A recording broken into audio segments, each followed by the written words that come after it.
Happy Burger Week for all who celebrate. We're currently smack dab in the middle of Portland Mercury's most popular themed food week. Every year, dozens of local restaurants create a specialty burger and then offer it at a ridiculously low price, all for the love of burger. And this year, there's nearly 80 restaurants taking part. Yeah, I know, that's an impossible number of burgers to eat in a week. So today on CityCast Portland, Brooke Jackson Glidden, editor for Eater Portland, is helping narrow down which burgers should make your list. And if you're just hearing about Burger Week right now, don't worry. You still have today through Sunday to go see what all the fuss is about. Just don't forget to grab some extra napkins. Trust me on that one. It's Wednesday, August 23rd. I'm Claudia Meza, and this is what Portland's talking about. So, I remember when Burger Week started in 2013. I don't know if you were around town then, but they were maybe like 10 or 15 restaurants participating, and the burgers were like $5.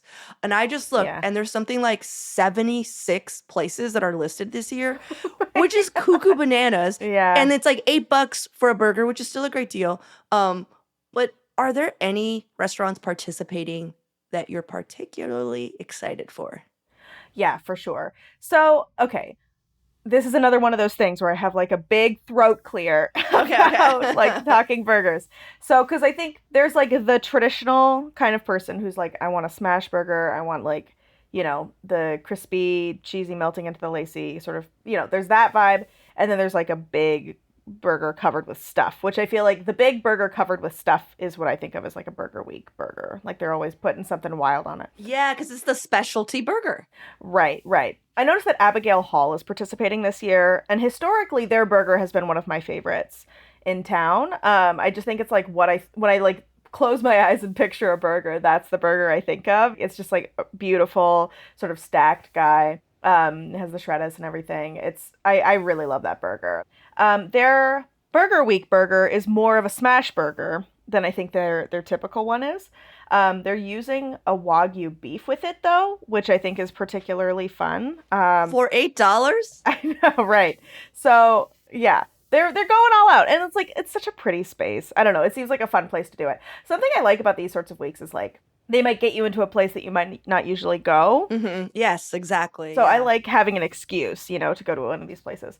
I also really like a burger that's like slathered in something saucy, you know?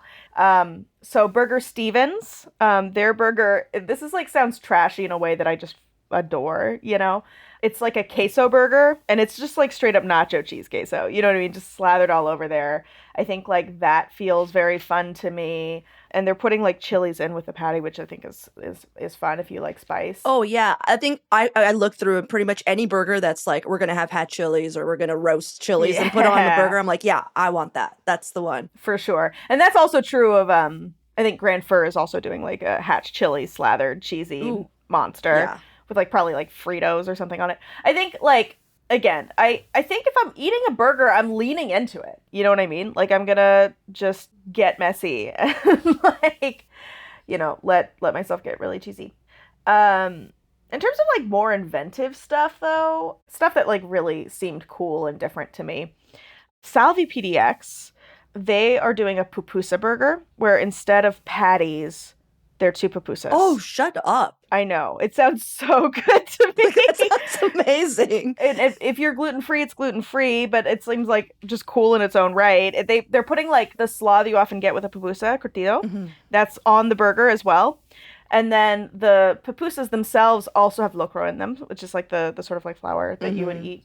It sounds like sick. Like I would totally eat that. It sounds so cool. I hope that each one does come with that little Salvi flag. It's adorable. Isn't that cute? Aww. Papi Sal's. So, like, have you ever been to Papi Sal's? I'm obsessed with this place. No. Like, I've never been anywhere. No one takes me anywhere, Brooke. Honey, we can go anywhere anytime. I will take you anywhere. Yeah, so Papi Sal's, it's like, so it was a food cart. Now it's like in White Owl. And it's like Philly meets Puerto Rico. Okay. Sort of. Based on the owner's sort of personal heritage. And so they make this sandwich that I just like adore. It's like lechon, and then like provolone, Ooh. and then like sazon mayo, and like it's just it's like this interesting mix between almost like a broccoli rabe provolone kind of Philly sandwich and like some of those flavors that like you might find in Puerto Rico. So anyway, their burger, they're calling it a Miami burger, but it has like sazon and like as part of the seasoning in the patty, and then they're like maduros on it, so like sweet plantains, and guava barbecue sauce, and there's like caramelized onions, American cheese. It just seems like a sort of saucy, slathery backyard burger. Yeah. But make it kind of Miami.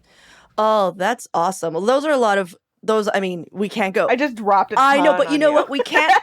But we can't go through all 76. So if those of you are just like, "Ooh, this sounds good," and you want to see pictures, we'll put a link of the event page, and like every single spot is listed in a grid with a beautiful picture of the burger. And like Brooke said, I don't know if you guys have ever gone to Burger Week, but it's been going on forever, and it's not like the restaurants are like, well, here's a burger. Like, no, they're just like, here's an insane burger that represents our restaurant, because they really are, in a weird way, I would say, Brooke, kind of competing. They want you to go eat their burger. Yeah. And they also want you to come back to their restaurant, you know?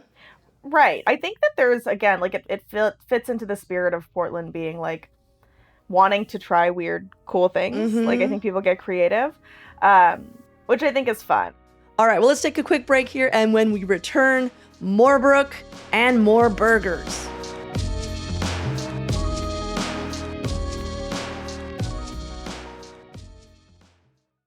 If you had to pick like one burger in the next 5 days, One more burger. which one would it be? And it could be literally anything that you just listed, or if you've been holding back on one more, I want to hear it. You know, I think if I'm being honest, again, any other time of the year, I might be more of a purist with the burger I want to eat. But during Burger Week, I want to go a little wild. I think I'm going to do the Wolf's Head cream corn elote burger. Ooh. Because I love, when I'm in this, like when it's the summer, I'm eating corn as much as physically possible. I love it. You know, it just tastes like peak summer to me. And it's not a pairing I think of, you know what I mean? Like, it's not like, okay, people putting like some sort of pickle variant or ferment on a burger. I'm like, yeah, that makes sense. Or like a chili cheese thing. I'm like, yeah, for sure. I don't think I've had a burger covered in corn before. They're doing like an elote style creamed corn that they're putting on there. And then that gets tahini as well, which I think is nice. Just a little acidity and a little bit of heat.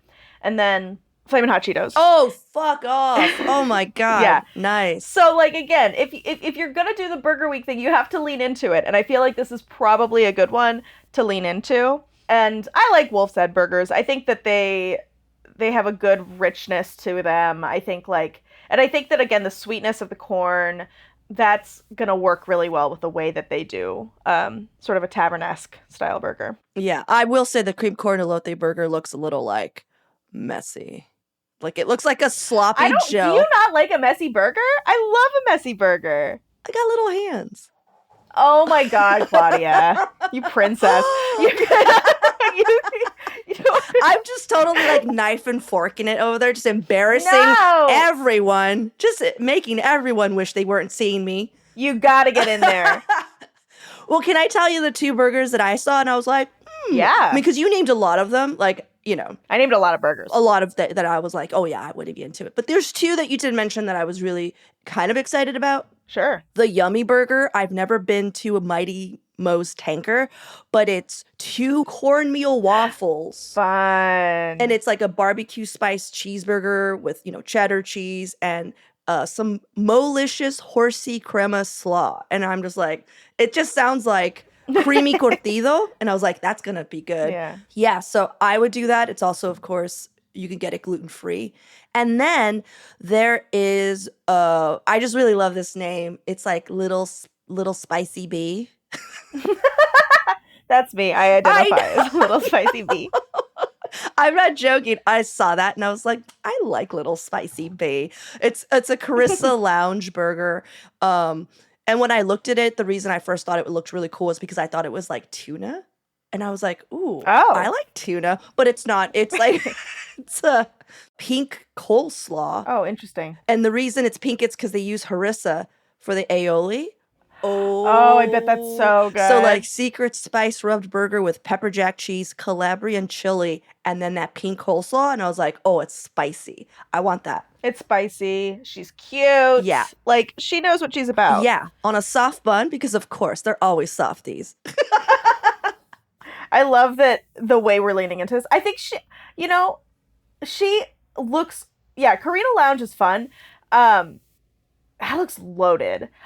Okay, you're telling me that wouldn't be messy? That's gonna be so messy. No, look, it's all contained. How? Okay. Oh my god.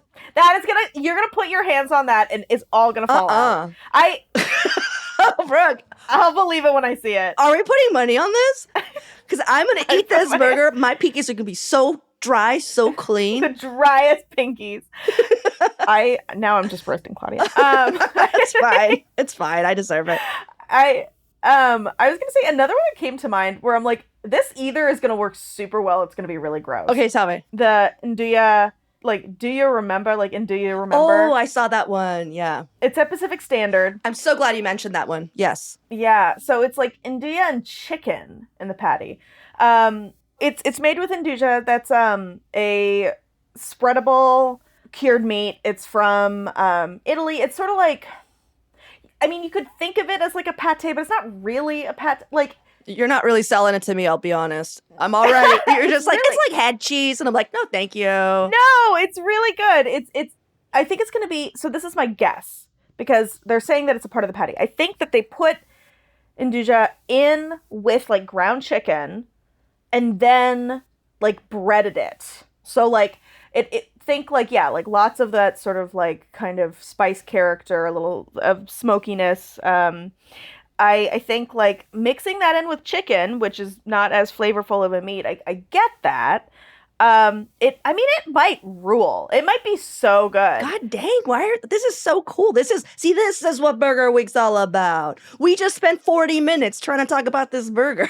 And I just feel like you gotta risk it. Like, that's the one thing that we've seen a lot of ones. I think they're kind of like they're setting themselves up to be winners. This is bold. Like, this is a make it or break it. So I might actually alter my answer. I might eat this because I'm the most curious about it. You know what I mean? Like, I do think there is a possibility, a non-zero chance that I bite into this and I'm like, oh no. Yeah. But can I tell you, the reason I'm excited about this is because it's Pacific Standard and I really like that place. And, they have kind of a pricier menu. So to know that I could go for an $8 burger there. Yeah, there you go. I would go. I would go just to be able to sit there and only pay $8 to sit there. I'm trying to remember. They used to have, I wonder if they still do, and I wonder if I'm remembering the price right. Feel free to, listeners, fact check me. That's fine. It was like an $8 mini gimlet. Like, you would just get like a little baby gimlet. And if you got your little baby burger and your little baby gimlet, that's a good afternoon as far as I'm concerned. Well, okay. Next question, Brooke. Do you have any tips for how people should be behaving during Burger Week if they're new to the event? Yeah. So, okay. First off, be nice to your server, please. There we go. Someone needs to say it. Yes. I just think that, like, I know this is a big ask for some people. Maybe tip above 20%. Just because you're paying less than you're usually, and I know a lot of people, they're going to come in and they're just going to get a burger. Right. And I don't fault anyone for doing that. But it's like the average ticket for a server now is going to be lower during this week. So if you're able to throw in an extra buck, I don't think that would be frowned upon. Like, I think that would be appreciated.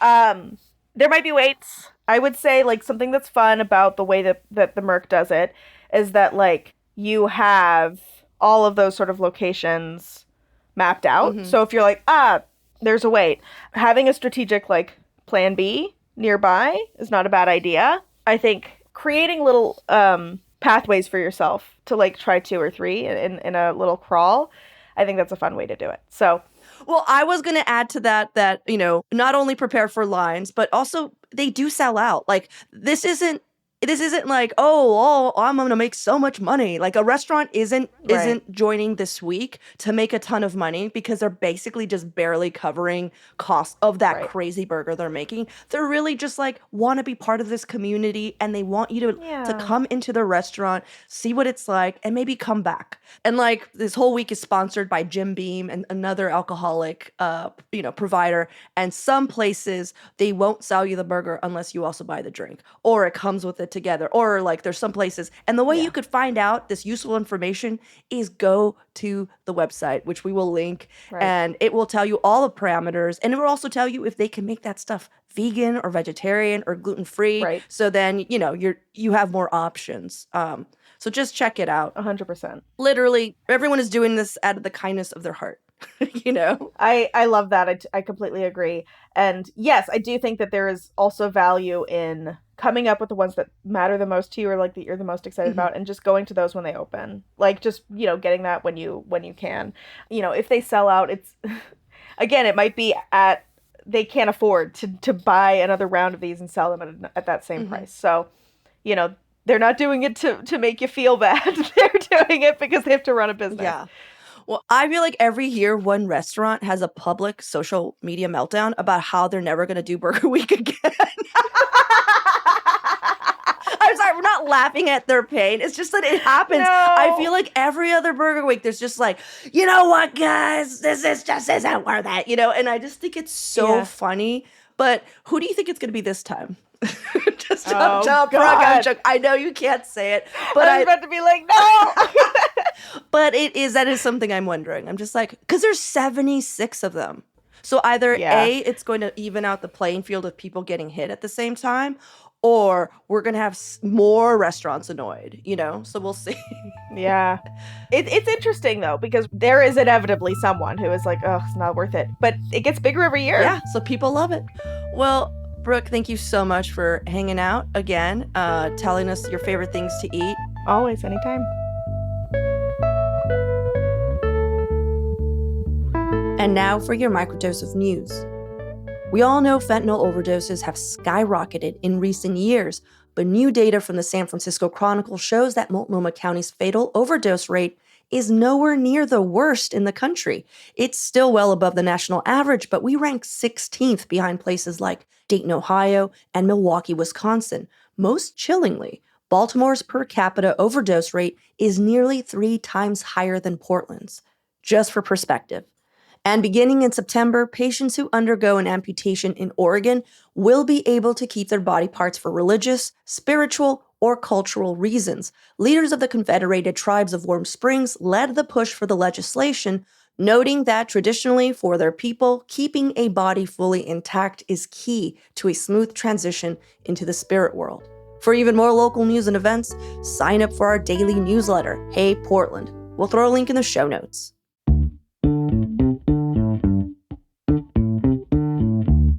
That's all for today here on CityCast Portland. Thank you so much for listening. If you want to support the show, share it with a friend, rate, leave us a good review on whatever app you're listening to. We'll be back tomorrow morning with more from around the city. Until then, see you at Sloan's.